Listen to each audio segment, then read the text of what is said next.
congratulations, you just made a beautiful baby. I hope you're enjoying every moment of this special time. It really is such a beautiful time in life. While there is this much happiness, joy, cheer, and beauty to making a baby, to bringing a baby home, to tending to the little needs and observing the little movements and the coos and cries of the baby, there are some experiences that actually take away some of the pleasure and make it extremely stressful for the mother and sometimes the fathers.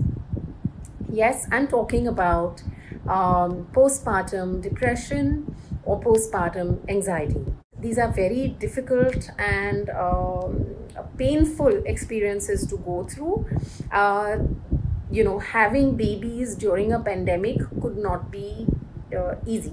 So maybe there is a higher incidence or a higher vulnerability where this might happen. So families, spouses just need to be aware that there is something like postpartum depression or postpartum anxiety, and I'm going to explain what those are and what you can do to cope with those.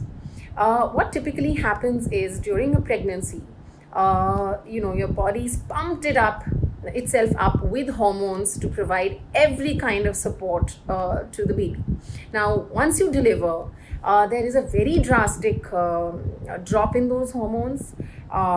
In estrogen and progesterone, there is a very drastic change. Biologically, your body goes through multiple and drastic changes.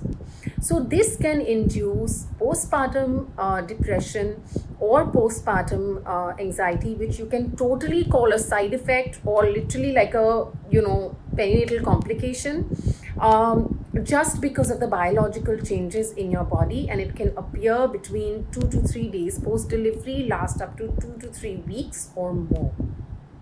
Now, there's something called postpartum blues, which is basically when a new mom is weepy and she doesn't get enough sleep and she's sad and she's blue, she's a little bit anxious and having some mood swings, irritable, but she's able to function. So she's able to feed, she's able to take care of the baby, she's reporting, bonding with the baby, she's able to play with the baby, take care of herself.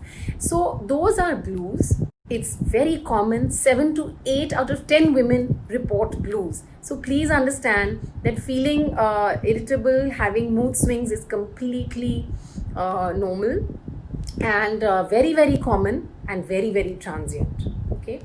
Now, I want you to differentiate between blues and depression. When a mother is not able to function, when she is having drastic and exaggerated mood swings, when she's not able to sleep, she's crying too much, she's not able to bond with the baby at all. In fact, she may report that she doesn't like the baby. She's not able to nurse the baby. She's not able to tend to baby's needs. That could be a situation where you might need to look at a diagnosis of postpartum depression by a clinical psychologist or a psychiatrist, and that needs intervention. There is another condition which is postpartum anxiety, where mothers get hypervigilant or hyper alert, very scared, very fearful of hurting or harming the baby. They are constantly worried about baby's well-being, and this also has high incidence. About 10% of women report postpartum anxiety and find it extremely difficult to function. They're most of the day goes crying, most of the night goes checking on the baby, and also 1 or 2 women out of 10 report postpartum depression. So you see that this is very common. In case this does occur, you need to understand that this is occurring because of biological changes. It's very common. Please know that it is transient, it is temporary. And the most important thing that mothers need to know, the spouses need to repeat, the families need to repeat all the time, that this is not a character flaw. It is not a character weakness. It does not indicate that they are not able to handle this change. It does not indicate that they are lesser women than anybody else or that they won't make great moms. that needs to be told to them. You need to have the faith that this is not something that is in their hands, or a choice, or a weakness of a thought, or something that they can suddenly change. It's very vascular, very biological, and most often completely out of their hands. Now, what is in their hands? One of the things that can be done, and we really do encourage moms, new moms, to do it, and also in postpartum counseling, is meditation. Now, by meditation, I mean, of course, breathing and relaxing your body. It's very, very important. Your body is always alert, body is not getting enough rest in the night, so you need to rest. What you're also resting is your mind, which is thinking non-stop, constant thoughts about this about the baby and that about the baby, and disappointments with people and expectations with people, dreams about the baby, worries about the baby, sadness over things, fears over things. So your mind is constantly working to cause all those emotions.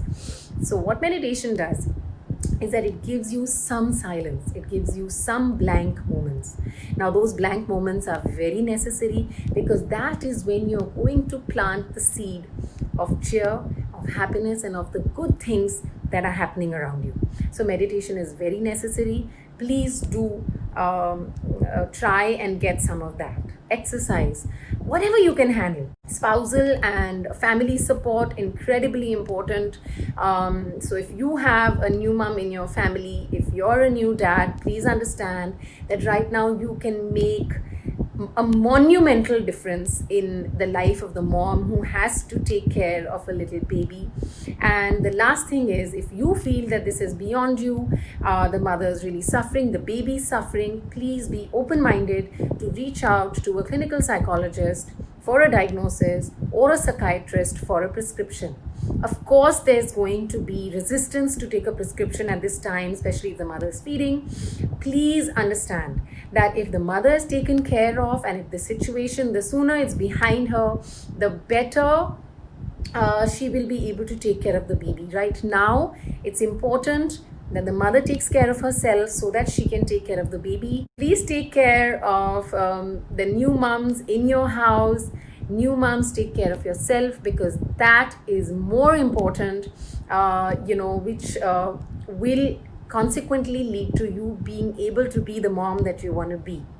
Do remember to celebrate what is going on. Do remember that if you're feeling blue, if you're feeling low, if you're feeling depressed or going through anxiety, that time, that period will go away, and you must focus, you must try and focus on the the little beauty in your arms, which will which just makes everything so much easier. I'm here to take feedback. As always, take care of yourself, not just the body but also the mind. Thank you for listening.